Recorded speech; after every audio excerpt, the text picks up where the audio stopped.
Mariclín, yo creo que es muy difícil un golpe al estilo clásico, ¿no? Un poco la repetición del 11 de abril en las mismas circunstancias. Es que es difícil. No, es muy difícil. Hay una Fuerza Armada totalmente distinta a la del 11 de abril, a la de la Plaza Altamira. Totalmente. ¿No?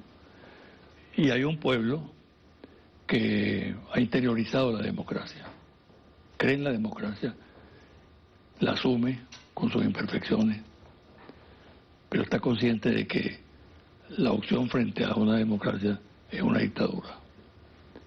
Claro. Y yo presumo que la mayoría del pueblo venezolano no quiere una dictadura, del signo que sea, no. Pero a pesar de eso, tú sabes que las brujas vuelan, ¿no? De todas maneras, está latente en ciertas personas, en ciertas instituciones, la idea de que puede haber un golpe, ¿no? A esto oponemos la estabilidad institucional, que es una realidad. La democracia venezolana ha soportado embates tremendos, y sin embargo las ha aguantado, y más las instituciones de la Quinta República, ¿no? Que han llevado palos desde hace 17 años, ¿no? Y sin embargo están allí, intactas. Para un analista como tú, ese dilema, ¿cómo se plantea?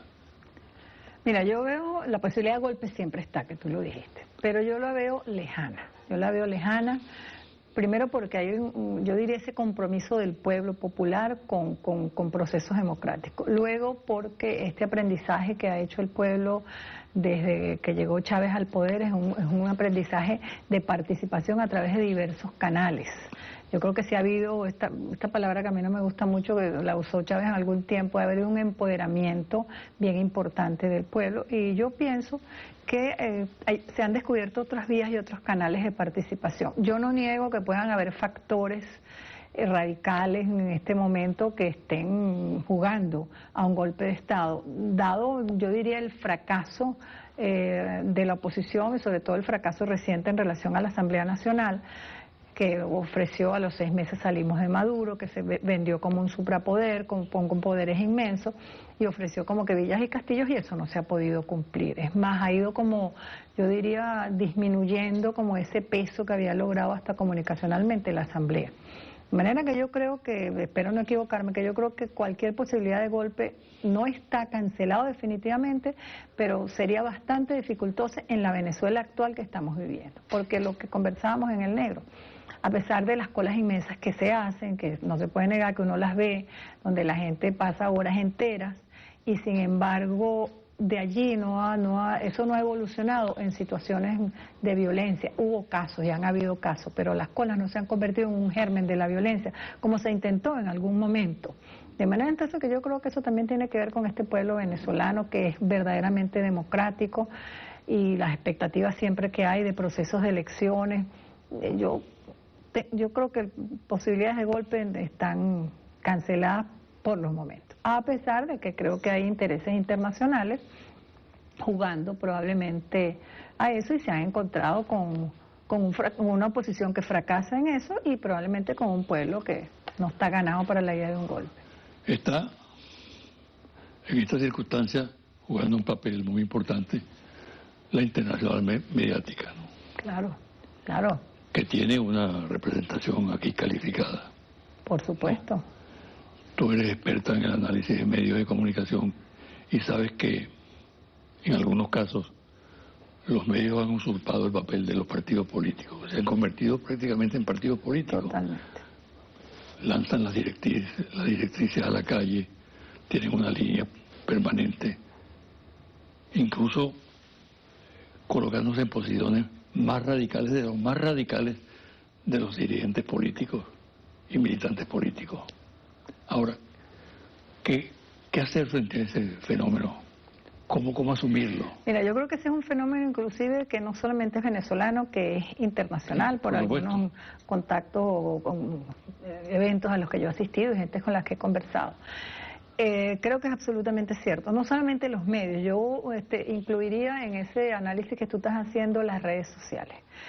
Hoy día se habla de poder transmediático, que es el poder que tienen las redes sociales y son esas narrativas que se construyen a través de las redes sociales que luego las compran los medios. Yo diría que hasta las redes sociales están llevando la batuta. Con Villarrosa, ¿qué pasó con Villarrosa? Inmediatamente se grabaron unos videos, se enviaron los videos, se creó una narrativa de interpretación del video y tú veías que la gente te lo enseñaba.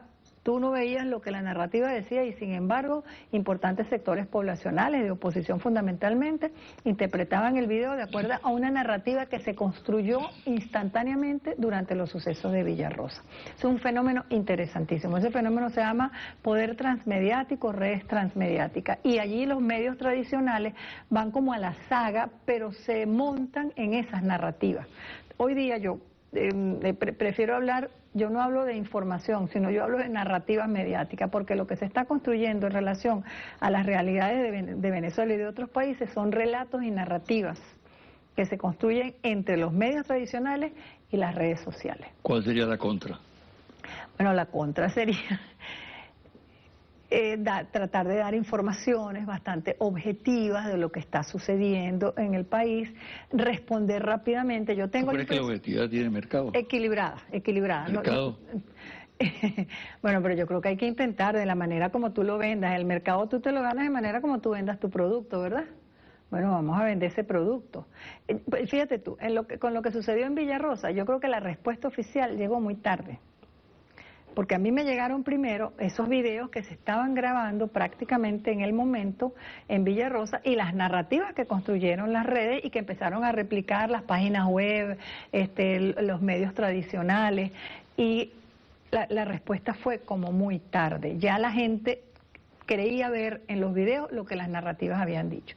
Yo pienso que el sector oficial, los medios oficiales, los tuiteros que llaman los tuiteros chavistas y las páginas web afines, yo diría, al sector oficial, pues tienen la obligación también de no involucrarse tanto en ese conflicto político y en esa pelea política, sino deberían tener una obligación de informar ventajas y desventajas, deficiencias, metidas de pata, etcétera. Eso debe estar allí también analizado y descrito, porque de eso se aprovechan los medios de oposición, las redes de oposición, en los errores. Todo el mundo tiene errores, en las deficiencias, en cualquier metida de pata, en porque un ministro dura tan poquito, porque tú informas algo y a los 2 días dice que fue un error de tipeo, de imprenta.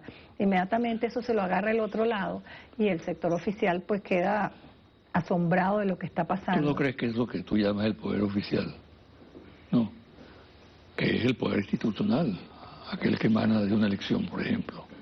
Está muy inerme frente a ese tipo de política comunicacional. Total y absolutamente. Hay una suerte de parálisis y el país, digamos, en el país hay problemas urgentes en este momento, que lo vives tú, lo vivo yo, todos los que están aquí en el estudio.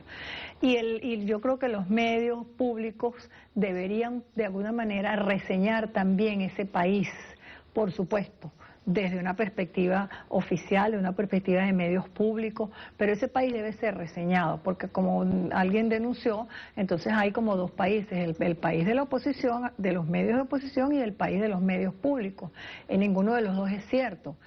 Algunos medios privados han tomado la decisión tímidamente de tratar de ubicarse como en el centro y mostrarnos un país más real, con éxito alguno, con menos éxitos otro, pero tú encuentras esfuerzos en medios impresos, esfuerzos en medios televisivos, esfuerzos en medios radiales de reseñar ese país que es lo que realmente estamos viviendo nosotros. Nosotros no estamos viviendo ni el país de la oposición, ni estamos viviendo el país de los medios públicos. Es otro país el que estamos viviendo. ¿Quién nos reseña a nosotros ese país que estamos viviendo? ¿Quién nos comunica realmente ese país que estamos viviendo y sufriendo y gozando y disfrutando, venezolanos y venezolanas? Mira, algo que pudiéramos llamar la siembra del pesimismo. Es una realidad. Es exitosísima. Exitosísima. Muy deprimente para Venezuela, para su imagen. Es algo que conduce a la desesperanza, claro, al desánimo en la gente. Es decir, el país se está derrumbando, aquí hay que salir corriendo, ¿no? Porque si no corre el riesgo de morirse de hambre o de que lo maten en una celda, en una calle oscura por allá, ¿no? Claro. Bueno, pero fíjate que yo el domingo pasado entrevisté a Aristóbulo y él hizo unas consideraciones muy importantes acerca del optimismo, ¿no? Que si hay razones para estar optimista, citó datos incluso, claro, ¿no? De obras reales, concretas del gobierno, y no solamente del gobierno, sino de los venezolanos que no participan del pesimismo, ¿no? ¿Cómo asumir ese tema que es tan importante? Bueno, fíjate tú, es necesario entonces ver tu programa y ver que estás entrevistando a Aristóbulo para saber eso. Bueno, eso vamos a convertirlo en una realidad mediática, en una realidad comunicacional. ¿Por qué tiene que venir Aristóbulo a decir eso aquí, a hablar de hablar del optimismo? El pesimismo es la negación de cualquier futuro. Y se ha sembrado el pesimismo, como tú dices. Tan es así que hay una fuga importante de gente joven que se está yendo del país, que les va bien en el país, pero me dicen, me voy porque mi hijo no tiene futuro. Yo le pregunto, ¿por qué te vas? Bueno, porque tengo un bebé y quiero tener más hijos y mi hijo aquí no tiene futuro. Y la gente está partiendo con contratos, sin contratos. Hay una importante fuga que hay que tomarla en cuenta. Bueno, tiene que haber una estrategia comunicacional de siembra. Pero parece que hay algunos que se devuelven con los... Porque no encuentran... Sí, que se devuelven porque por la misma esencia de nosotros los venezolanos. Tú vas a otros países, inclusive de la región latinoamericana, y te encuentras una gente que es muy cerrada, que no es una gente abierta, que no es una gente que te dice vete por la casa, no tienes dónde dormir, duermes ahorita, mañana yo te llevo a buscar un apartamento o un cuarto. Eso no existe en muchísimos países de la región nuestra. Venezuela es de verdad muy diferente a la mayoría de los países de la región. Entonces, vamos a diseñar una estrategia comunicacional de siembra del optimismo, de siembra del futuro, de siembra de la Venezuela que es y la que podría ser con el concurso de todo. Eso no está sucediendo, porque me estoy enganchando en desmontar la otra versión, pero no estoy presentando mi versión del país. Ahí hay un elemento de enganche en la versión del otro y de enganche en la destrucción del otro. Finalmente, Mariclín, el tema es el revocatorio. Si es revocatorio este año o si el revocatorio queda para el próximo año. Yo creo que lo es fácil decirlo, pero es muy complicado el manejo de ese tema.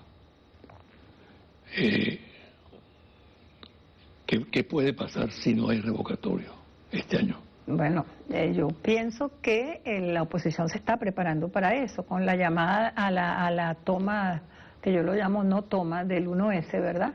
Ya las marchas que están llamando, la oposición se está preparando activamente para acudir a los espacios públicos en el caso de que no haya revocatorio. Esas marchas no son gratis, esas marchas tienen una finalidad. Eso que tú dices es un eufemismo, porque ¿en qué consiste eso? Porque si ellos se reaccionan en una escala de violencia, se presenta una situación sumamente complicada desde el punto de vista del orden público. Bueno, cuando tú estás en estado de desesperación, ellos han colocado todos sus huevos en una sola canasta, ¿verdad? Que es el referéndum revocatorio, la oposición. Por los vientos que soplan, quizás no pueda ser este año. Algunos consideran que fue un error eso, claro, que han debido ponerle énfasis en las elecciones de gobernadores. En las elecciones de gobernadores, ahí cometieron varios errores que los están pagando. Si el revocatorio no se da, hay un fracaso, ya se concreta el fracaso como tal. Pero el mismo hecho de haber colocado el revocatorio como un fin en sí mismo de la estrategia de la oposición, los está desarticulando internamente. Ahí estuvo el deslinde de María Corina Machado hace poco. Entonces se está fracturando la oposición porque su única meta aparentemente es un referéndum revocatorio presidencial este año. Pareciera que no va a ser así. Entonces ellos están preparando la calle, pero frente a la calle que está preparando la oposición, a mí me gustaría destacar lo que yo llamo el despertar del músculo chavista madurista que está ocurriendo sobre todo en el interior del país. Aquellas marchas de los 2000, etcétera, del 2002, 3, 4, hasta el 2006, 2007 creo yo, que eran unas marchas llenas de pasión y de compromiso político y de construcción de un país. Esas marchas habían ido muriendo, convirtiéndose en otro tipo de manifestación. ¿sí? En este momento yo siento que hay un renacer con ese compromiso, con esa pasión, con la construcción de un país. Eso es muy importante, todo lo que ha venido ocurriendo en el interior del país, y cuando tú comparas esas expresiones del oficiales, del chavismo y madurismo, con las expresiones en los espacios públicos de la oposición, tú te das cuenta que hay una diferencia inmensa. En una manifestación que a lo mejor fue inmensa, yo no sé, muchísima gente, que empezó a las 8 y terminó a las 2 y todo el mundo se va feliz para su casa. Algunos no estaban muy felices, los que tuitearon. Tú siempre has sido muy optimista, ¿no? Lo sigues siendo. A veces.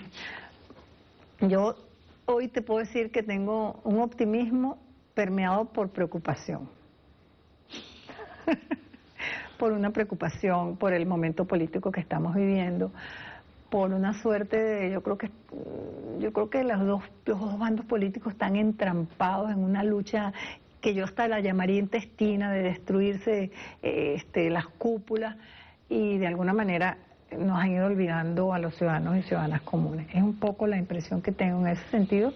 Bueno, yo diría que tengo pesimismo, creo que pareciera que se están abriendo puertas en este momento, pero estoy altamente preocupada por en lo que se está convirtiendo la confrontación política, al no haber escenario electoral, que pareciera que va a haber en el 2017, entonces yo creo que se complica la confrontación con todas estas aristas que hemos estado tocando. Bueno, muchísimas gracias. A ti, José Vicente. Mucha suerte. Igual, gracias. Placer. Una pausa y al regresar los confidenciales.